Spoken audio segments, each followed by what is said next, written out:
Brook vs Malan vs Roy, how 3 into 2 couldn't go.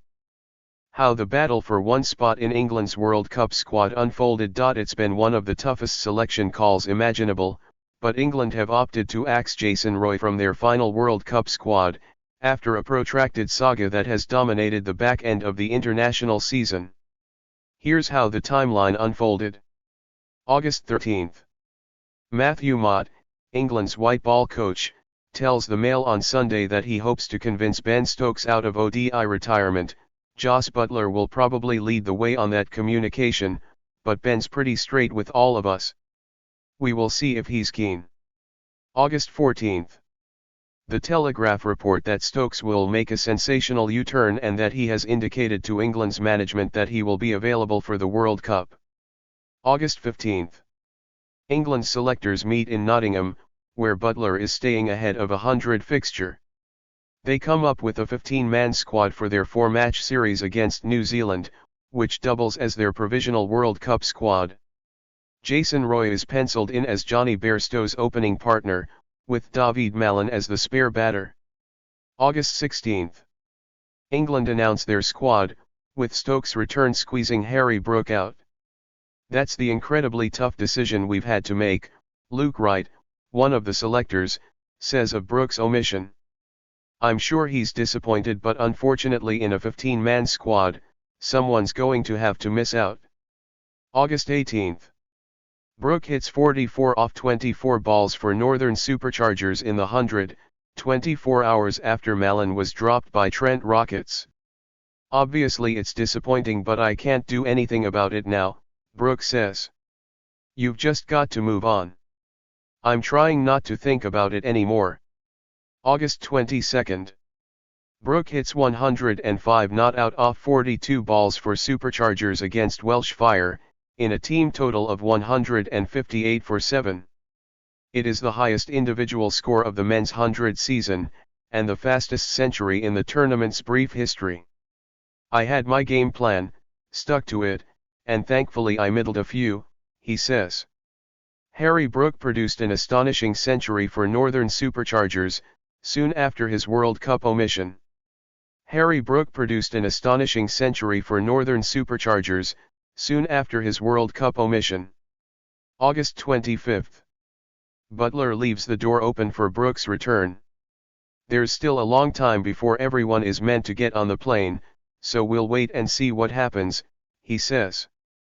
We all know Harry's a fantastic player and we saw what he can do the other night. It's not like it's a surprise, we know what a brilliant player he is. August 27th. Roy wins the men's 100 with Oval Invincibles, but makes his third duck of the season in the final and finishes the tournament with 154 runs in 9 innings. It was a great moment, but then you wake up the next day and you're like, **T, I've got work to do before the World Cup," Roy later tells the Daily Mail. August 30th. England cruised to victory in the first T20I against New Zealand at Chester Le Street. Malan makes 54 off 42 balls, and Brook ends 43 not out off 27. Asked if he feels under pressure from Brook, Malan says, "I don't know where that comparisons come from. I bat top 3 and he bats number 4, 5, 6. September 1st. In the second T20I in Manchester, Malan makes 0 off 4 and Brook whacks 67 off 36, including 5 4s and 5 6s. Harry played brilliantly, Buttler says. There is a lot of noise around, credit to him for how he's handling it. September 3rd. Malan scores 2 off 11 in the third T20I at Edgbaston, Brook makes 8 off 8. The Sunday Times publish an interview with Roy, who admits he is unlikely to play international cricket beyond the World Cup. "It's going to be tough with the 50-over stuff and I'm not in the T20 setup. Do they want to look at the future, which is probably the right thing? Will Jacks is ripe for that job. I'm at ease with it." Jason Roy made a duck in the 100 final, to compound his run of low scores. September 5th.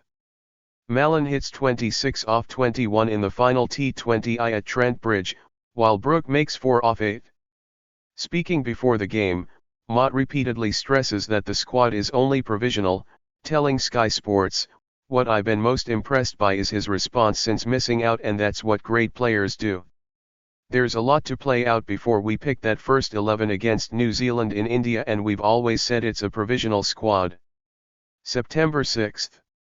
Brook is added to the squad to play New Zealand as batting cover, with Malan's wife expecting a baby and Bairstow sustaining a shoulder niggle. He is also included in a 13-man squad to play Ireland at the end of the month. September 8. Roy suffers a back spasm in Cardiff on the morning of the first ODI. Malan and Brook open the batting together, putting on 80 in 15 overs. Malan makes 54 off 53, while Brook manages 25 off 41. Liam Livingstone, who would not have played but for Roy's injury, hits his second ODI 50. September 10. Malan misses the second ODI at the Ageas Bowl, the day after his son's birth. Brook opens alongside Bairstow and makes 2 off 12, while Roy is not deemed fit enough to return. Livingstone hits his second half-century in 3 days to secure his World Cup place. Malan's ODI form against New Zealand was too good for the selectors to ignore. September 13. Roy suffers another back spasm on the morning of the third ODI. He tries hard to shake it off in the warm UPS but is ruled out. Malan rescues England from 13 for 2 at the Oval, hitting 96 off 95 balls and sharing a stand worth 199 with Ben Stokes, whose 182 breaks Roy's record for the highest individual ODI innings by an England batter. September 15. Roy fails to convince England that he is fit enough to play in the fourth ODI at Lord's. "It's a frustration, and the most frustrated person is Jason," Butler says. "He is not quite fit to play a game of cricket today." Malan hits a sublime 127 off 114 balls, his fifth ODI 100 in 15 months. September 17.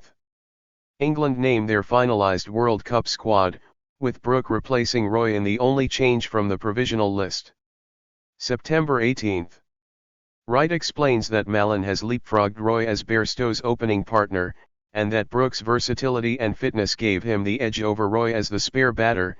"It's been an incredibly tough decision, but it shows where we're at in English cricket, that there are so many tough decisions." Please hit the subscribe button, like and hit the notification button for more videos.